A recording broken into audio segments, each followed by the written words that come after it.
Welcome everybody to the Boston premiere of Truth Be Told. My name is Steve Hassan, and I have the honor of introducing this film, and the filmmaker Gregorio Smith and I will be available after the show to do some questions and answers, which I think we're going to be filming.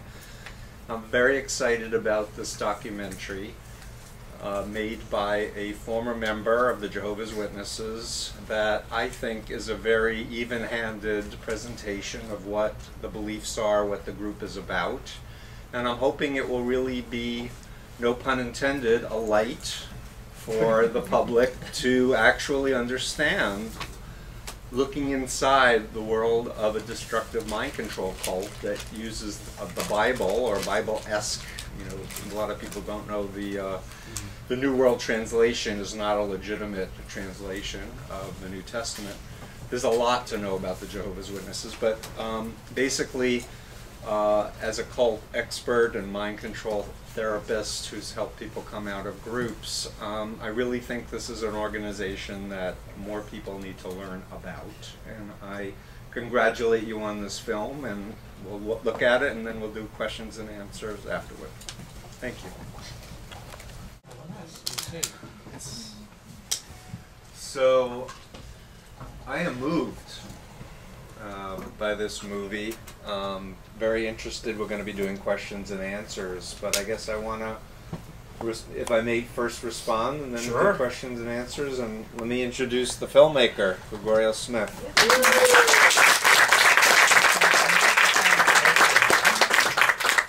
So, as you know from the beginning, my name is Steve Hassan, and I came to the whole area of cult mind control because of my own involvement in the Moonies. And probably most of you know of me from my book Combating Cult Mind Control, which came out in 1988. And the story goes very briefly that I started getting letters from all these former Jehovah's Witnesses who were like, "We loved your book. How come you didn't write about the Jehovah's Witnesses?" And I was like, "Why? Are they a cult?" And the person who I credit the most was Randy Waters of freeminds.org, who said, "I underlined the whole thing." And I said, "Teach me." And he said, "Come to LA and we'll get a gathering of ex-members and we'll teach you." Watch out with that word, gathering. We will have we'll talk about triggers and how to undo triggers, because that's part of my work as a therapist. Anyway, we'll have a get together, and we went over Robert J. Lifton's 8 criteria of mind control from his seminal work, Thought Reform and the Psychology of Totalism, which is what helped me get out of the Moonies in 1976. And so I've been doing this work for a long time, and this is really a pivotal documentary. I have a 36-year window. It really is a work of art, commentary, a voice for people who are born and raised inside of a mind control group who have grown up and escaped and had a life. And there are so many other cults. The Jehovah's Witnesses are just one of thousands of other Bible cults, not to mention political cults, therapy cults, business cults, country cults like North Korea. And so my lens is the whole issue of influence and social psychology and hypnosis and brainwashing. The last documentary that I remember watching that moved me, and not as much as this one, was Witnesses of Jehovah, which had Ray Franz in it, the former governing body leader, but it was from a Christian point of view. More historical in that sense, but this was raw. These are real people. I get a little emotional. I even think about it. All the people that I've worked with over the years who have had nervous breakdowns because they grew up in a group like this, try to commit suicide, try to mutilate themselves, went to drugs, because of the phobia programming of the cult that only if you're in, you'll be protected, and if you leave, you're with Satan. And people don't know what to do to realize that there's life outside. And so I don't know how many of you in the audience are ex-witnesses, but Actually, how many? Many. Yeah. Right. So I think this film's going to have a huge audience, but I also think that former members who grew up in any other cult would really benefit from watching this, because they'd be watching this going, but that was my group, but that was my group, but that was my group. Literally. So that's kind of my initial reaction, is just I'm just in awe of former members who are, in a sense, coming out of the closet, no pun intended, but just trying to challenge the stigma, you know, of the general public that says, oh, only stupid people are in cults, you know. No, very bright, talented, educated people can be deceived and mind control. And my one gripe was the ex-member who said people choose to join the Jehovah's Witnesses. I think it's deception from day one. It's not informed consent, to use a legal term.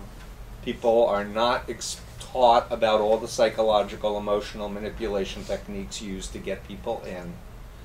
So I would argue whether people are really making a choice when they get recruited by one of these organizations like the Watchtower Society.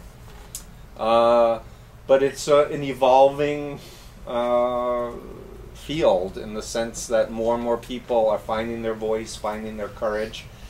And I guess I also want to just say that so many loved ones, so many families, as you touchingly pointed out, and the people with the signs, that was new since the cut that I saw, are broken up because of mind control. And the reason the cults do that, disfellowshipping or shunning, is information control. Because they know if you're talking to people who've left, they're going to want to leave too. So that really is the main reason for why the snitching and the shunning, is because the totalitarian organization wants to maintain information control over the members' minds. And don't talk to those apostates. By the way, I'm the devil in, you know, thousands of different groups. So, so that's my comment. Can I invite you to come and say some things? Sure. Want to come over here? Sure. We're videotaping. Sure. One, Let's first look and at foremost, thanks for coming out. You've been working out, man. You've been Thank you. Thank you. It's all that anger. A little bit. Absolutely. So, just a kid from Brooklyn. And the thing is that growing up in the 70s and 80s, in Brooklyn, that's where the Watchtower headquarters are located. So we're right on the forefront of any new tenants, edicts, and demonizations that come down from high command. So yeah, between the Smurfs and everything being wrong, we took the brunt of it. I know that there were varying degrees across the country in terms of the severity of the enforcement of Watchtower rules, but we got the brunt of it. Before I talk about the movie, I just want to thank, again, you guys for coming out. Paul, our projectionist, thank you. The Coolidge Theater for making this happen. Steven, for being generous to attend. I met Steven. It all happened because of things just like this, through audience engagement. I did an interview with someone, I think it was at jwstruggle.com.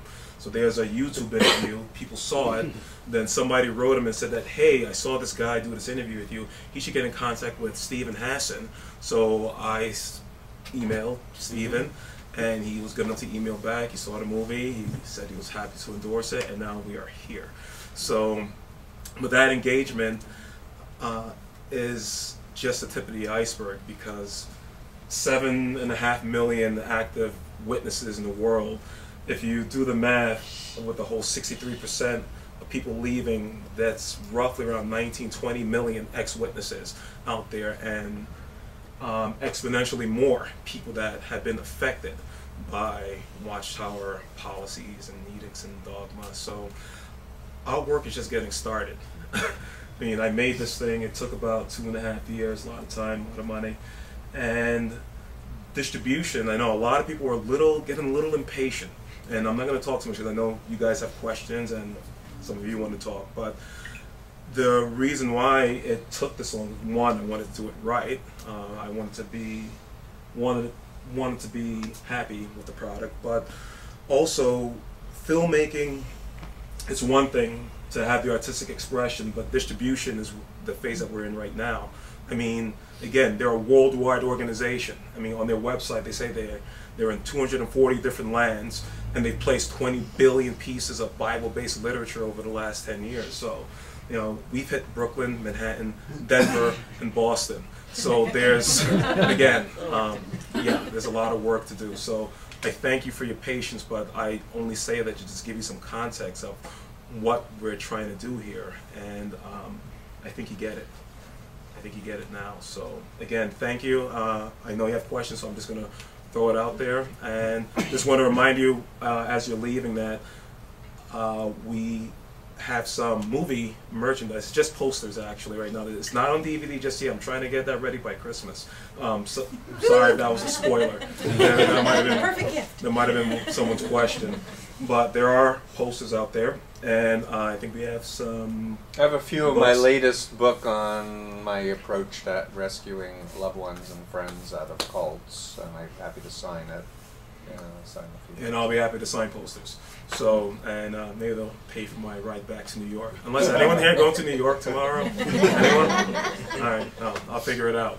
So, that's it. If anyone has any questions for Steven, myself, or Mickey, would you like to say a couple words also? Or yeah, or comments.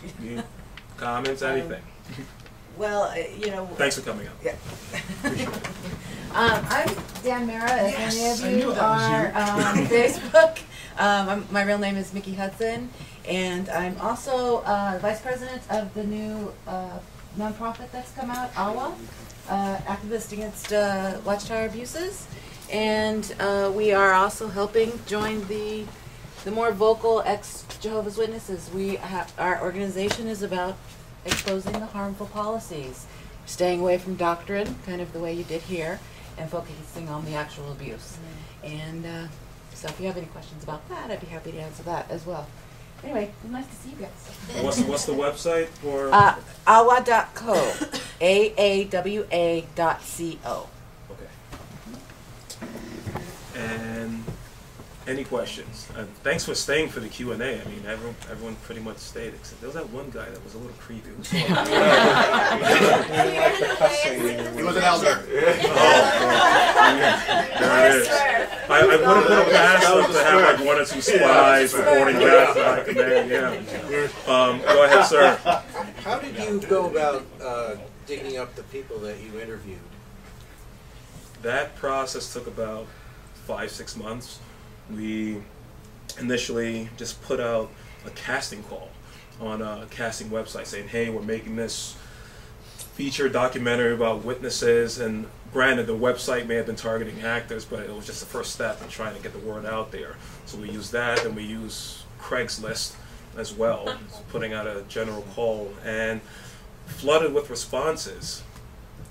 To answer your question on how do I wind up with these 6 people, myself 7 if you include that,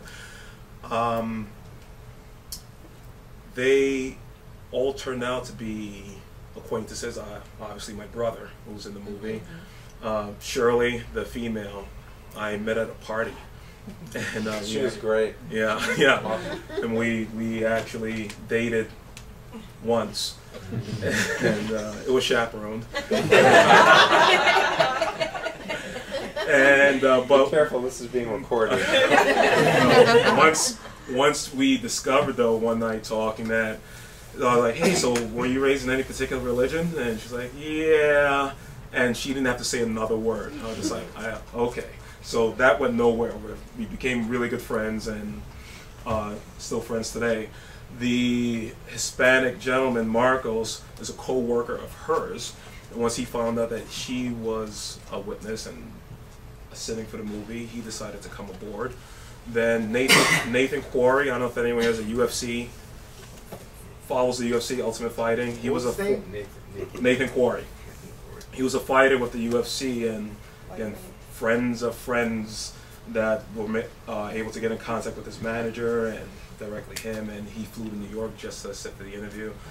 And the other guy I went to high school with, the one guy that said some favorable things about the organization, and a lot of people object to that, but he was, you know, somewhat all over the place. So the thing is that characteristic of ex-members who haven't been counseled, by the way, they can go back, especially on camera. Well, be defending it. Well, I don't know if he was defending it. I mean, the thing is, like my brother, they're somewhat objective because, frankly, I mean, any religion, there may be basic morals that you learn.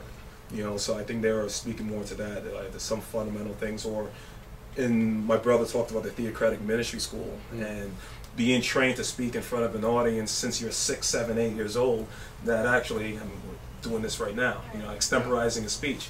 You know, might have to credit some of that to them. So again, that's it's not one of the things I credit the Moonies, by the way. They taught me how to publish. Well, you see, now you're defending them. Not at all. But you can take good things out of bad experiences. No, absolutely. That's why I just want to make the distinction. I don't think there's so much defending as much as being objective with some of the beneficial things. Just one last thing I want to say about that is I interviewed dozens of people, and a lot of them, they just wanted to talk. They had no intentions of being in the movie. They just saw this project was happening. They've been estranged from their family for years, and they just saw me as free therapy, basically. So I sat with people for 2-3 hours at a clip, and it wasn't until the end of it that they were like, yeah, this sounds good, but I don't think I could be in front of a camera. And there was one current witness who agreed to be interviewed for the movie, but he was so afraid of the blowback with his family, any repercussions. And then I guarantee it's like, I'll silhouette you, I'll alter the voice. And he's like, no, it was just too dire, the potential repercussions. So it took a while. I mean, so it started with a grassroots thing, but I got these people through sheer luck at the end of the day. Oh, and the other guy was my barber. That just came up one day that we were witnesses, and he decided to sit for the movie. So, yeah, barber. Yeah, it was my barber. Yeah. It was like there was one clip where he was cutting hair. Yeah, he was cool. What was the name of his barbershop? Nothing But Love, and they had another thing that's like God, something about God. Yeah, you know, give God the praise. Right. Did you go ahead, Jim? Did you have a chance or an opportunity to interview any celebrities at all that are Jehovah's Witnesses? We reached out to their agents. The thing is that religion for celebrities is like anathema, unless you're in like Scientology where it helps. But, you know, like even it doesn't help. Isn't Venus and Serena Williams' family Jehovah's Witnesses? Yeah, but they're active. You know, not too many active people are lining up to sit for this. There's a lot of inactive. Kevin Garnett, I believe, also grew up as a Jehovah's Witness. Oh, I didn't know that. Yeah. I didn't know that. Prince, Michael Jackson, sure. And we did reach out, but as I said, a lot of the agents were like, oh, so-and-so's not available at this time. We tried Michelle Rodriguez, the actress. We tried Dave Mustaine from Megadeth. And each time it was just like, yeah, they're not available, which is code to me for, we really don't want to do religion. You know, so that was that. Sorry, wait. I had ma'am over here had a question. There we go. Then we'll go to you, Rick. Go ahead. I don't know much about Jehovah's Witnesses. I was wondering what that symbolism of the red door was. There was a red door in the movie. Or death. Yeah. What is that? I guess that's the thing. Witnesses, they know that's the infamous back room that they would take you for disciplinary hearings and counseling, and that's the room where people were disfellowshipped. So. Right. Well, that's a whole. I think I was always in the back, and it was red because it was ever menacing presence. Like while during the meetings or even while you're congregating, you always knew what that back room was for. So, sir. And then Rick. Oh, okay, Rick. Sorry. Well, Gregorio, can you move over a little bit closer to Steve? That's the question you want to ask? No, I want to ask. I got a lot to ask, but I'd like to see you guys close together. That white screen's interfering. Anyways, I'm Rick Farron with the 6 screens of the Watchtower, and I'm so glad to be able to be here tonight. We came down to Brooklyn as well when you had the showing. Thank you for that. But I want Steve to know he's a big hero out there in JW World Land. A lot of people have read your book, Steve. They speak highly of you. They really appreciate your works on the cults. And I want to say, I run a program. I have a website called 6screensofthewatchtower.com. And lots of people are getting in there as of late. There are lots of people leaving the Watchtower. They're finding out what they're hiding behind. No doubt there's so much bad press. The internet is really destroying them. But I have to say, we have a radio program every Saturday night. And I cannot believe the worldwide audience that we're gathering. There's so many former witnesses that are trying to connect as a support group. So many have been hurt. So many have been injured by this organization, so it's a wonderful thing, the work you're doing, and all the former witnesses, Gregorio and Steve, that are coming out. They have something to connect with. It's no longer leaving them hanging. But for many years, prior to the internet, a lot of witnesses committed suicide. They had nowhere to go. But thank God there's people like you guys that are willing to stand up and not be afraid of the Watchtower organization. Thank you, Rick. Yeah, appreciate it. Thank you for your work. 1 second, sir. You know, somewhat apropos of the sign on the barber shop that said "Give God the praise." I'm wondering if either of you know if there is research on whether or not people who come out of, specifically in this case, the JW, but also other, it would also pertain to other cult-like religions. If they are, after they come out of the Jehovah's Witness, are they able to establish themselves in other religions in a healthy way? Or is religion sort of destroyed for them permanently? I wish we had real statistics, and it would be wonderful to actually try to gather, surveys of people who come out and such. Overwhelmingly, I think people coming out of the witnesses, at least until the internet days, were either becoming Christian, like Bible-thumping Christians, or atheists. That was my perception. Now that the internet exists and there are other ex-members and such, there was a discussion about exploring religions. I don't know if you're familiar with the religion scholar Karen Armstrong. Have you heard of Karen Armstrong? But she ran away from a convent. She was a nun and became one of the world's top scholars in religions. And one of the best books is called The History of God. So I highly recommend that particular book. She wrote Holy War too, right? I believe so. Yeah. She's written a number of really... Armstrong, you said? Yeah, Karen Armstrong. Brilliant. Yeah, brilliant. Yeah. So the question is for me as a therapist, unless people understand the whole issue of mind control, psychological coercion, and cults, they're not going to be able to really grasp the essence of what the Watchtower is about. Once you understand brainwashing and mind control and look at it from that lens, then the Bible is seen as a tool to keep control. But it took me years to understand, the Jehovah's Witnesses have the New World Translation. It's not recognized by any Christian as a legitimate translation of the New Testament. I'm Jewish. I've talked with rabbis about their interpretations of Torah, and it's wrong, more times than accurate. And there's a biblical principle called eisegesis versus exegesis. I don't know if any of you have heard that term, but the correct way for biblical interpretation is to take everything in its context and look at it as a whole, as opposed to having an idea and then looking in the scripture to find a verse that justifies it, which is what all cults do, eisegesis. So they take a verse, they ignore other much more central ideas. Like for me, the essence of religion should be love and unity and connection, not fear, for example. Just one thing I want to add to that, and we'll have 1, 2, 3 more. I have a healthy aversion towards religion. I grew up in this, and I've harbored it ever since. But then I realized something that, and I think this is a good exercise for everyone, is to realize that the whole breathe. Breathe. And the whole conversation is in crisis if you don't define what religion is. Religion doesn't necessarily have to be something parochial, meaning you don't have to go into a building and look at iconography and that's your religion. Religion could be love. Yeah. Religion could be being kind to one another, being moral, working hard, working out.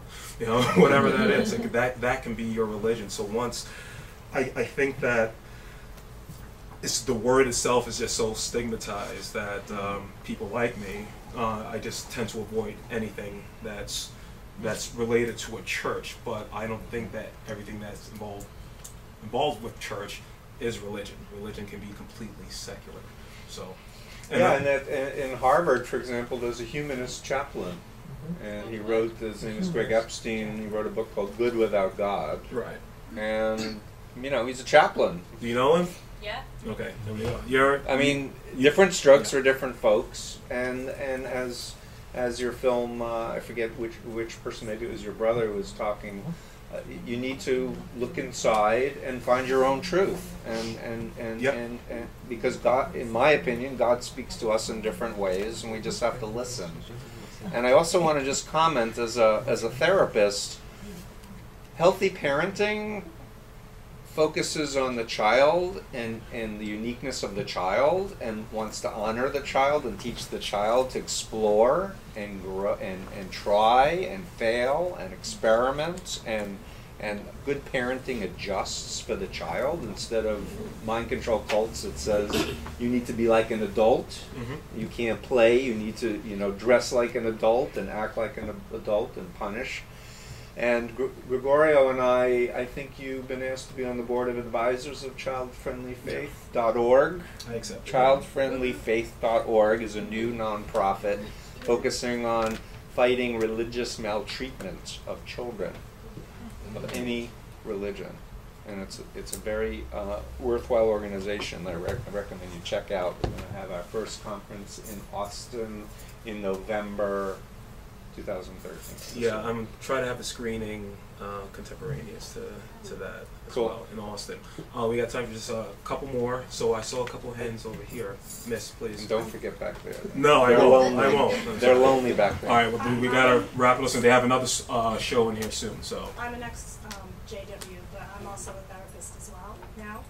And just wondering, or would recommend, there's another individual. She's out on the West Coast called Marlene Winnell, who wrote Leaving the Fold. Leaving the Fold, and she does the religious trauma syndrome and an inventory as far as the different kind of symptomology that is apparent with people who've been. She does it on from a more Christian perspective. But yeah, she was in her fundamentalist type so cult. She does it from that, which I would actually class the witnesses as a fundamentalist cult as far as the manipulation and the guilt and the fear mongering. The mind control is there, yeah. So what she does do is comes up with a good way of learning to create your own sense of spirituality. She's has a piece on that, so that's another useful tool. Definitely. Cool. A couple questions. All right, hang on. You then you. Go ahead. Yeah, good evening. I'm Dick Borgie with Six Screens. I came into the Jehovah's Witness cult in 1970, and it's all I heard about was Armageddon is coming in 1975. There was absolutely no way that this was not going to happen. They had all the scriptures to back it up, and everyone believed it. I stopped doing what I was doing and got into it. Then came October 1975, nothing. And people stayed in it. I can remember elders calling me up, saying, you want to go out for lunch?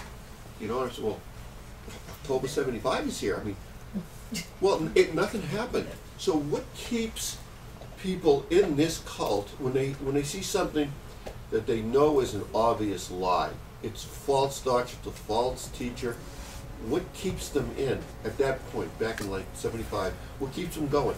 So it's a longer answer than I can do very quickly. I'll plug a book called Mistakes Were Made, but Not by Me, by Elliot Aronson, and I forget the second author. It's about social psychology and the kinds of self-justification.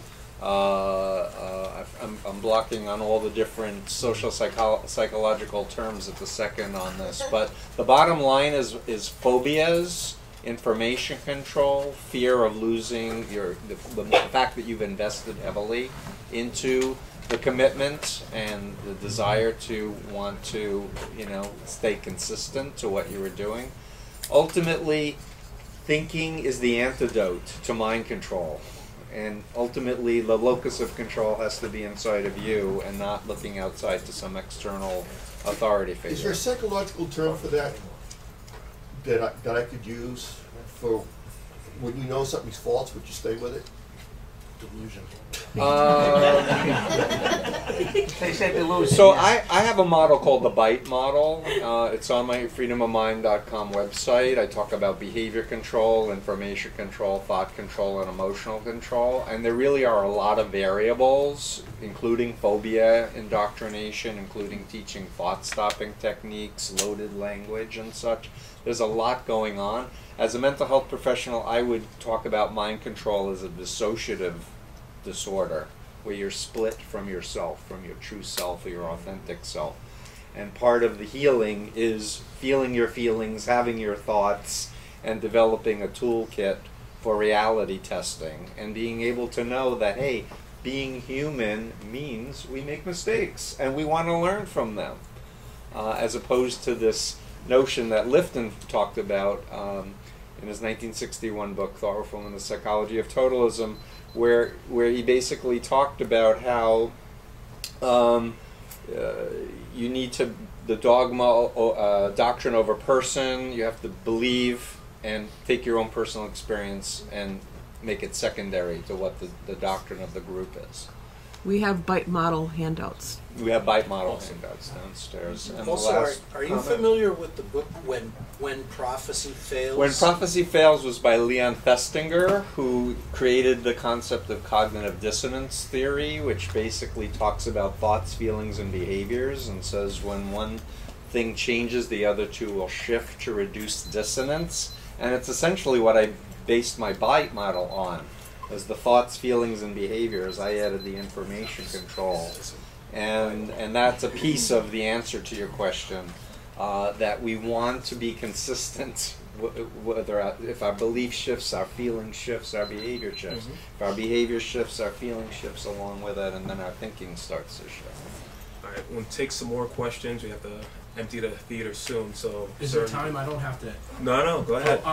You said you're a mental health, people come and talk to you about things. Do you prescribe any medication? I don't. You don't? I'm a licensed mental health counselor. My office is now in Newton. Do you find that a lot of ex-Jehovah's Witnesses or faders struggle with mental health problems? Because I have bipolar, and when I was in, I was on tons of medication, and threatened suicide twice. I self-mutilated, and when I left, I've been out now for 2.5 years. I haven't taken any medication, haven't had any thoughts of suicide or anything like that. I feel, but I still have bipolar. And my question is, do you see any significant change in people with mental health as far as being on medication and leaving here and suddenly doing away with all of that because, they teach you that you're the problem. You're the one that can't figure this out, but I believe that they're the problem causing me to feel this way. Oh, I totally agree that mind control groups are unhealthy for mental health. And I'll also say that most mental health professionals don't understand about cult mind control and misdiagnose people coming to see them and will mistakenly call them bipolar when in fact they have a dissociative disorder, or they're suffering from phobia indoctrination, or they're lonely and depressed because their whole family and friends and network are still inside the cult and won't talk to them. So I've been doing trainings for mental health professionals my entire career, and what's the hope for me are former members who become mental health professionals who understand this, who can then, teach more people. And like I said, I would love to see more statistics done on how many people who have left the Jehovah's Witnesses have had nervous breakdowns or have felt suicidal feelings or been depressed or know someone who's hurt themselves and such, because then we have data that we can say this is a mental health problem, this is a mental health policy problem for our country and the world. And I also want to add, being in Boston, we had the marathon bombers. And I've been, since 9/11, I've been saying this is a cult problem, a cult mind control problem, where these people are taught black and white, us versus them, good versus evil. They're in a holy war for God, and they have to kill the Jews and the Americans, and therefore they need to bomb, and they're just being good soldiers. That's their mindset. And I know it, because in the Moonies I had the same mindset. I would have done whatever I was told to do for God, what I believed was God at the time. So the whole Islamist issue for me is a cult mind control problem, fundamentally. One more. Make it good. Go ahead. I just wanted to, it's actually more of a comment and just saying thank you for doing this. I think that there are many ex-members that are very afraid of even bringing up the topic of maybe even talking about apostates or somebody even having a question about it. And I congratulate you for that courage and for even questioning your most basic assumptions. As a child, we're born and raised into this is what it is, and this is basically how your life is supposed to be. I'm personally affected, and I'm still in recovery after 12 years, and I'd like to just welcome anybody to come together as a group and talk about it, because we are not encouraged to talk about it. Actually, very much of our most basic foundation is not to question and just to believe and be really robotic. And just to have a movie and to have people that are coming up with websites is just very encouraging and so needed. And thank you. I thank everyone for coming.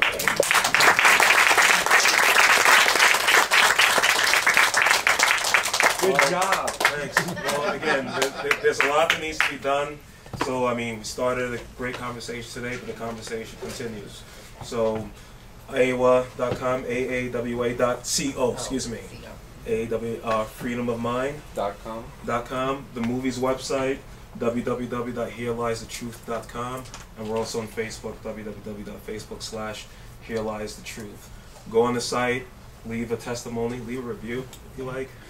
Post some of this footage that some of you have been taking. That's fine. But yeah, this is growing, and so this is going to happen in hopefully every city in this country, and we'll take it. Yeah, you should have subtitles in different languages. Oh, absolutely. I mean, international. I mean, there's a lot of work that needs to be done. You know, so this is a very good start, and I thank you all again for coming out. Thank you. Thank you. Again, we have to clear this out as soon as possible, please. But